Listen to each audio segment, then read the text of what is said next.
우리는 지난 시간에 하나님 나라의 현재성과 미래성, 이미와 아직, already, 난예에 대해서 말씀을 나누면서 우리가 2026년 우리는 이 현재적 하나님 나라, 다시 오실 재림의 주님, 완성될 미래적 하나님 나라를 소망과 믿음으로 바라보며 우리는 이 땅을 살아가는 자들입니다. 이런 현재적 하나님 나라와 미래적 하나님 나라 사이에 우리가 겪는 갈등, 텐션이 있습니다. 크게 한 세 가지 있다는 걸 말씀드렸는데, 사단의 활동입니다. 우는 사자처럼 우리를 삼키려고 하는 사단의 활동. 그러나 예수님께서 사단의 권세를 깨뜨리시고 머리를 짓밟으시고 승리하셨어요. 부활하신 주님. 그런데 예수님이 재림하셔서 무적행의 사단을 다 잡아놓을 때까지, 사단과 그의 쪼무라기들인 귀신들을 다 잡아놓을 때까지는 우는 사자처럼 사단이 활동한다는 거예요. 그러면서 사단이 우리를 공격해 오게 되어지는데요. 물론 사단이 우리를 죄의 유혹으로, 또 우리를 낙심하고 절망하는 것으로 우리를 건드려 올 수도 있겠지만은, 오늘 이 시대에 포스트 모더니즘, 때로는 과학주의, 그러니까 포스트 모더니즘과 과학주의가 사단이라는 말은 아니라는 걸 말씀을 드렸죠. 마치 하와에게 접근한 뱀이 사단은 아니죠. 사단이 뱀을 통해서 하와를 유혹했던 것처럼 포스트 모더니즘을 통해서 우리의 절대적 신앙을 흔들어 놓으려고 하는 것입니다. 과학주의를 통해서 마치 우리가 창조주 하나님을 믿는 것이 우리가 좀 무식한 사람들처럼, 배우지 못한 사람들, 그리고 합리적이고 논리적 사고를 못하는 사람처럼 여겨지는 이런 부분들 속에서 그렇지 않은 것이죠. 우리는 하나님이 정말 살아계시다면 이게 진리이기 때문에 오직 예수 그리스도를 통해서만이, 오직 성경만이 이 진리라고 하는 것과 더불어 우리가 하나님의 나라의 영광스러운 백성, 하나님의 자녀라고 하는 것에 절대로 흔들려서는 안 되고요. 그리고 우리는 이 진리 앞에 때로는 그런 무신론적인, 진화론적인 사고로, 또 때로는 그런 과학주의로 우리를 도전하는 그런 세력들 앞에서 우리의 신앙을, 이 절대적 신앙을 유지해 가야 될 줄 믿습니다. 그리고 또 하나는 넌크리스찬들, 예수 안 믿는 사람들하고 예수님 재림할 때까지 같이 살아야 된다는 거예요.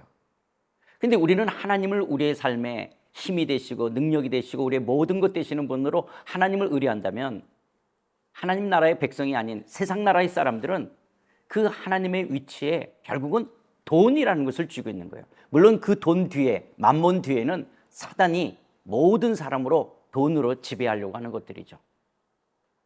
그런 면 속에서 오늘 우리는 이미와 아직 속에 이런 하나님 나라의 가치와 만몬의 가치가 충돌되어지는 거예요.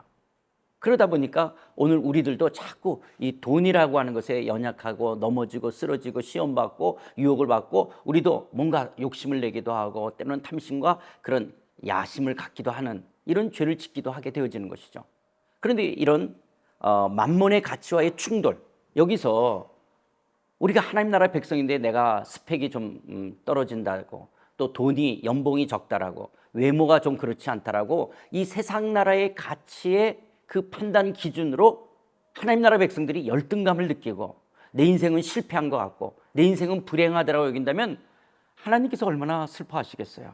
이런 만몬의 가치로 나를 바라보는 것이 아니라 하나님 나라의 가치로, 하나님 안에서 하나님의 백성으로서의 존엄성을 갖고 나를 나 그대로 여겨야 된다라고 하는 것이거든요. 예수 안에서 나는 나라고 하는 것들입니다. 아마 이 부분에 대해서는 또 나중에 더 깊게 말씀을 드릴 것입니다. 그 다음에 세 번째로는 우는 사자처럼 우리를 삼키려는 사단의 활동이 있다. 또 넌크리스찬들과 같이 살아야 된다는 것과 더불어 그리스도인들도 육신을 입고 이 땅에서 8, 90년, 100년을 살아야 되는 거예요. 그러다 보니까 우리가 몸에 피곤을 느낄 수도 있고, 또 코로나도 걸릴 수 있고, 암에도 걸릴 수 있고, 육체적인 죽음을 겪어야 되는 거예요. 그런 육체의 어떤 질병도 있지만은, 왜냐하면 사망의 증상이 질병으로서 기독교인들도 이 육체를 갖고 있으니까요. 그런데 또 하나는 뭐냐면 죄에 길들여진다라고 하는 거예요. 여러분, 우리가 안 짓는 죄도 굉장히 많이 있습니다. 여러분들의 5년 전 회개 기도나 지금 회개 기도를 한번 이렇게 비교해 보세요. 별다를 바 없을 거예요. 왜 그러냐? 그리스도인들은요, 대부분이 짓는 죄를 계속적으로 짓고 있어요. 혹시 여러분들 가운데 죄를 날마다 개척하시는 분 있습니까? 날마다 새로운 죄를 지어가시는 분이 있어요? 그런 분 별로 없어요. 짓는 죄를 계속 짓는 거예요. 그게 죄에 길들여져 있는 것들입니다. 그래서 예수님이 재림하셔서 우리가 몸의 구속을 입을 때까지는, 몸의 속량을 우리가 기다리며 살아갈 때 우리가 이런 경건한 삶의 훈련과 경건한 삶을 향한 이 싸움이 필요로 되어진다라고 하는 거예요. 이런 부분들 속에서 이미와 아직을 살아가는 우리, 그런 우리에서 주어진 공동체가 바로 뭐라 그랬어요? 교회라고 하는 공동체를 주셨다라고 말씀을 드렸습니다. 물론 이 교회인데요, 교회는 세상으로부터 부름받은 하나님의 백성이며 동시에 세상으로 보냄받은 예수 그리스도의 제자들을 교회라고 합니다. 그러니까 교회는 어떤 건물이나 시스템이나 조직을 말하는 것이 아니라 하나님의 백성, 예수 그리스도의 제자, 성도들의 모임을 교회라고 말하는 것이죠. 이런 성도들의 모임인 교회 속에 하나님의 백성이기 때문에 갖는 특권이 있어요. 신분과 보장과 특권이 있습니다. 우리가 하나님의 영광스러운 자녀로서의 특권, 보장, 신분이 있어요. 그러나 동시에 이미와 아직 속에 우리는 세상으로 보내받은 예수 그리스도의 제자로서의 사명이 있다고 하는 것입니다. 우리가 하나님 나라가 곧 교회는 아닙니다. 그런데 하나님께서는 교회를 통해서 하나님은 하나님 나라를 실현해 가시고 계시는 것이죠. 유니버설 처치, 무용교회죠. 어떤 나라와 민족을 뛰어넘어서 또 옛날이든 지금이든 앞으로든 오고 가는 모든 그리스도인들의 모임을 우리가 무용교회로 한다면 그 무용교회가 오늘 지역교회로 로컬 처치를 있죠. 아마 여러분들이 다니는 주일날 예배드리는 지역교회 공동체가 있을 거예요. 이런 지역교회 공동체에 여전히 이미와 아직 속에 문제가 있고 갈등이 있지만, 그러나 하나님께서는 우리의 교회를 통해서 하나님 나라를 실현시켜 가신다라고 하는 것이죠. 그러면 속에서 이 로컬 처치는 얼마나 중요한 것인지 모릅니다. 때로는 우리가 지역교회를 바라보고 실망도 하고 또 낙심도 하고 또 비난도 하고 정죄도 할 때도 있을 수 있어요. 그럼에도 불구하고 거듭난 성도들의 모임, 거기에 알곡과 가라지들이 같이 있을 수도 있어요. 그런데 하나님께서는 이 지역교회를 통해서 당신의 나라를 이루어 가신다라고 하는 사실입니다. 여러분, 교회, 조금 전에 말씀드린 것처럼 그럼 교회는 성도들의 모임이에요. 교회는 하나님 나라의 확장과 성숙을 향하여 이 땅에 존재되어집니다. 하나님 나라의 확장이라는 것은 하나님의 통치의 영역이 넓어지는 거예요. 하나님의 다스림에 순종하는 사람들의 영역이 넓어져 가는 것들이죠.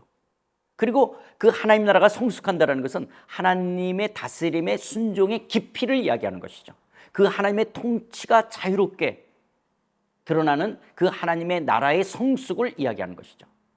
그러니까 교회는 하나님 나라의 확장과 성숙을 바라봐요. 하나님 나라를 실현시켜가는 공동체로서. 그런데 이 일을 누가 해가시느냐? 사실 우리 가운데 우리가 예수 그리스도를 믿을 때 성령이 오시잖아요.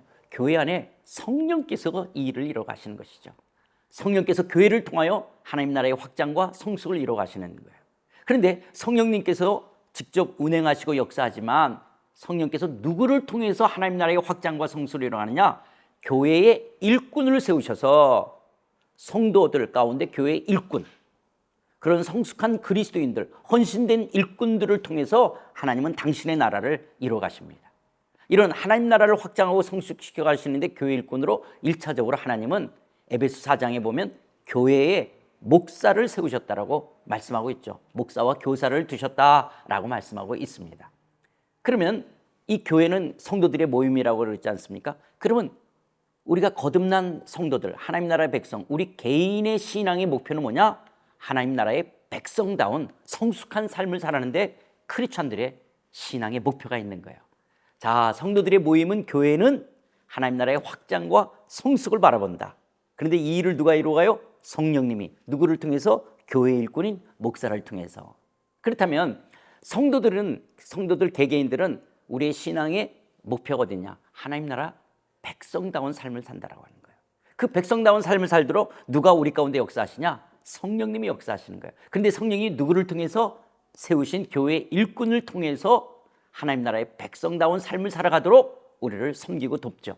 그런데 목사님이 물리적으로 뭐 10명, 20명까지는 혼자서 다 성도들을 섬길 수 있겠지만은 20명이 넘어가고 30명, 50명, 100명, 뭐 1000명, 그러면 목사님 혼자서는 다 할 수가 없죠. 그래서 양육되어진, 훈련되어진 교회의 일꾼들, 그것이 소그룹의 뭐 구역장이라고 하기도 하고 순장이라고 하기도 하고 목자라고 하기도 하고 또 우리가 소그룹의 교사를 두는 이런 교사와 교회 소그룹 리더들과 그리고 때로는 재직으로 장로, 권사, 안수집사, 집사들을 두는 이런 모든 교회 일꾼들을 통해서 우리는 교회는 하나님 나라의 확장과 성숙을 위하여 거기에 구체적으로 성도들의 모임이 교회잖아요. 성도들의 개개인들은 하나님 나라의 백성다운 성숙한 삶을 살아가는 것으로 우리는 이 땅을 살아가는 것들입니다. 그래서 사도 바울이 골로새 1장 24절에 이렇게 말합니다. 나는 이제 너희를 위하여 받는 괴로움을 기뻐하고 그리스도의 남은 고난을 그의 몸된 교회에 내 육체에 채우겠다.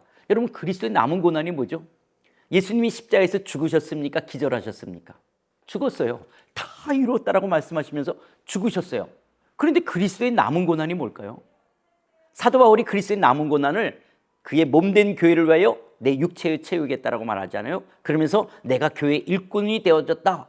하나님이 너희를 위하여 내게 주신 직분을 따라 하나님의 말씀을 이루려 함이라 이렇게 말씀하는데요. 그리스도의 남은 고난이라는 것이 뭐냐면 여러분, 이미와 아직 속에 우리 로컬 처치 교회를 주셨다고 그랬잖아요. 교회의 머리이신 예수님, 교회의 머리는 예수님이시죠. 예수님은 부활 승천하셔서 승귀하셨어요. 승리하시고 존귀게 됐어요. 그러나 예수님의 몸인 성도들은 아직까지는 예수님이 재림할 때까지는 이 땅에 머물러야 된다는 거예요. 그래서 이것이 그리스도의 남은 고난이에요.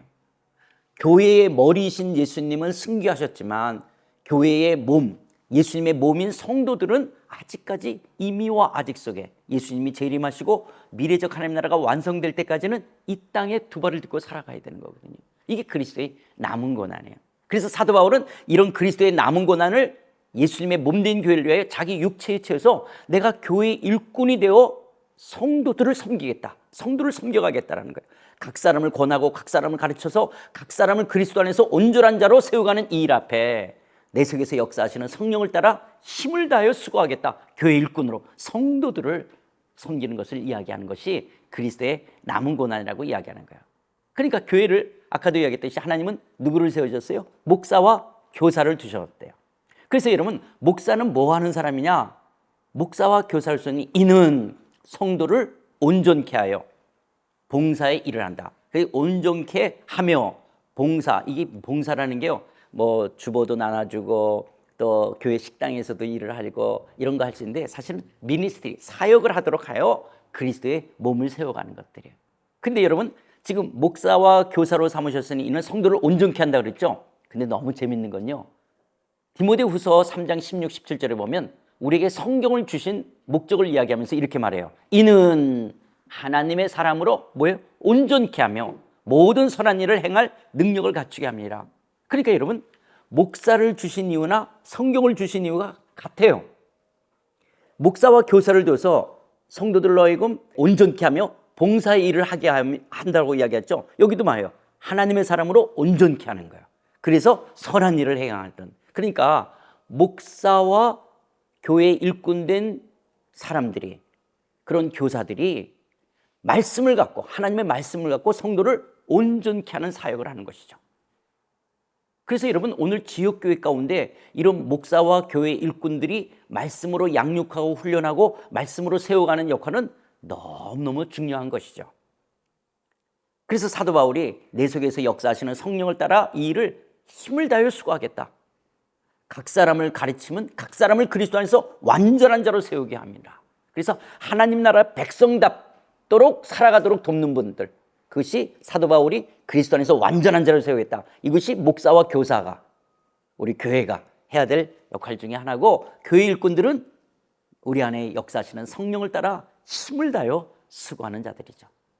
자, 그렇다면 교회가 이 땅에 존재하는 이유는 뭐냐? 하나님의 영광을 위해서 존재하는 거예요. 그러면 그 하나님의 영광을 드러내는 한 것이 예배라고 하는 것이죠. 우리는 예배를 통해서 하나님의 하나님 되심을, 우리가 하나님의 백성인 것을 즐거워하고 기뻐하는 것입니다. 여러분, 그 에베소서 1장 3절, 4절, 5절, 6절, 7절에 보면요, 하나님께서 우리에게 신령한 복을 주시고 창세전에 우리를 택하시고 우리를 예수 그리스도 안에서 하나님의 아들이 되게 하신 이유가 뭐냐? 이는 그가 사랑하는 자 안에서 우리에게 거저 주시는 바 그의 은혜의 영광을 찬송하게 하려 하십니다. 하나님께서 우리를 창세전에 택하셔서 하나님의 자녀가 되게 하신 이유가 뭐냐? 그의 은혜의 영광을 찬송하기 위한 것이라는 거예요. 또 에베소 1장 7절에서부터 12절 또 보면요, 그리스도 예수 안에서 그의 은혜의 풍성함을 따라 예수 그리스도의 피로 말미암아 속량 곧 제사함을 받았다.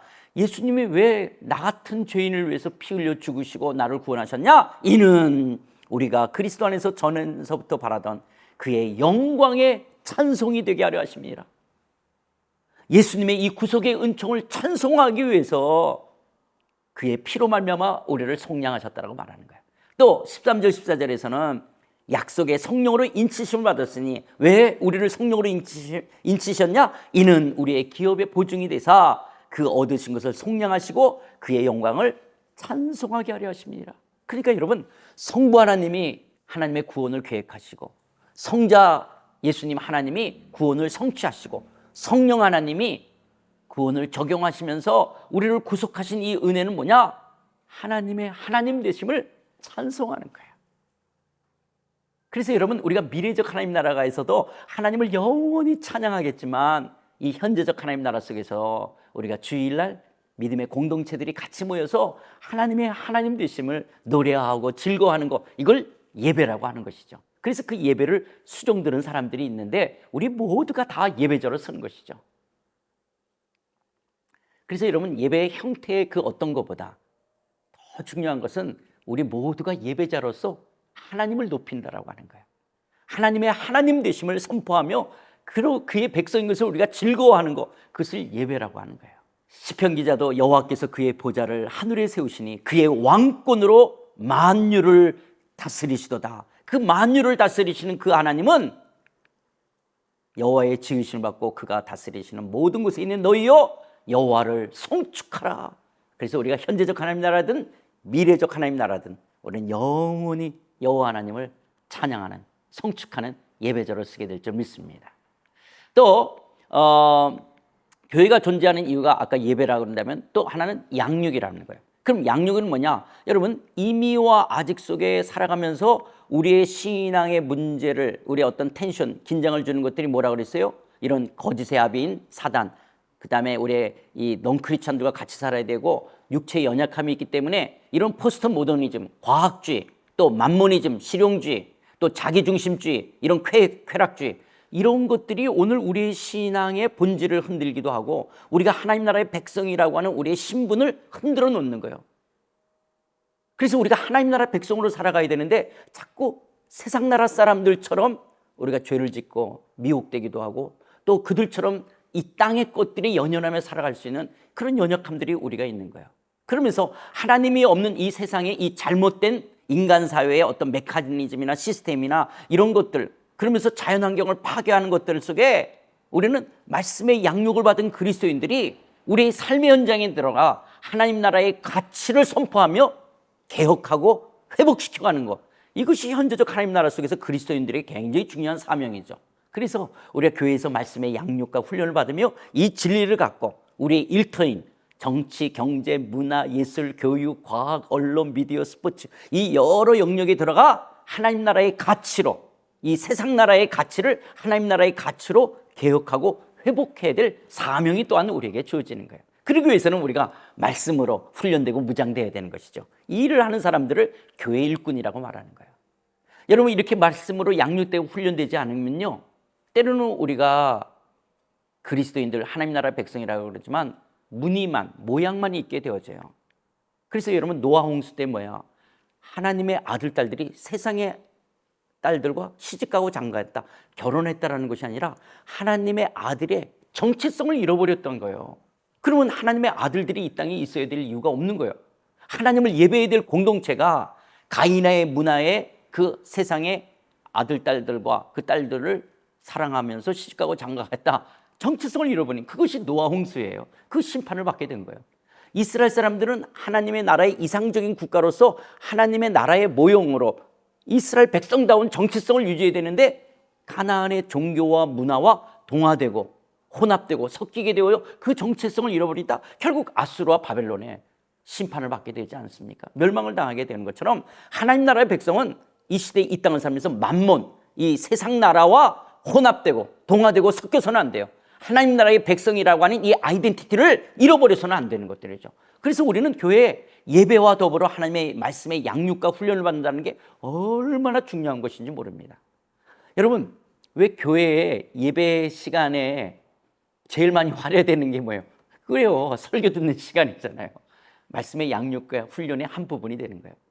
또 그 주일날 설교 30분 갖고도 안 돼요.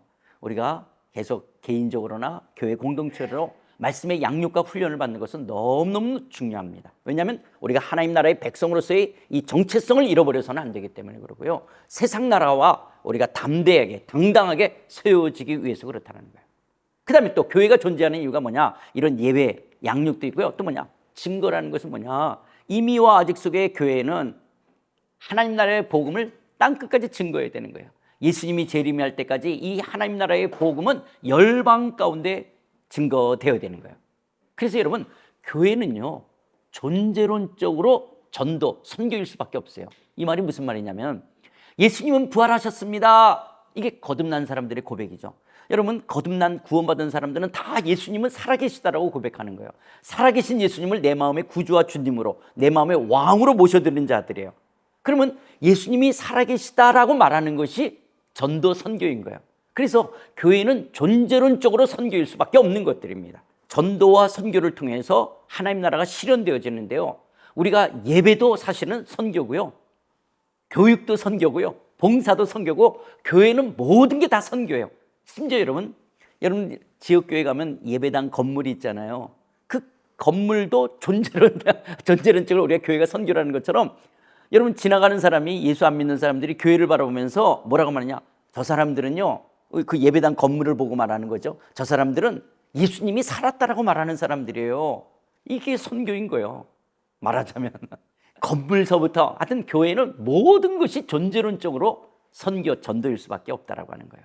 그래서 교회는 선교적 교회가 된다, 미셔널 처치가 된다. 여러분, 미셔널 처치에 대해서 굉장히 이제 어렵게 말하는 추상적인 말들이 많이 있는데요, 이걸 좀 간단하게 말한다면요, 여러분, 교회는 거듭난 사람들의 모임이죠. 그렇다면 성도들이 미셔널 라이프, 선교적 삶을 살아가는 사람들의 모임을 미셔널 처치라고 이야기할 수 있는 거예요.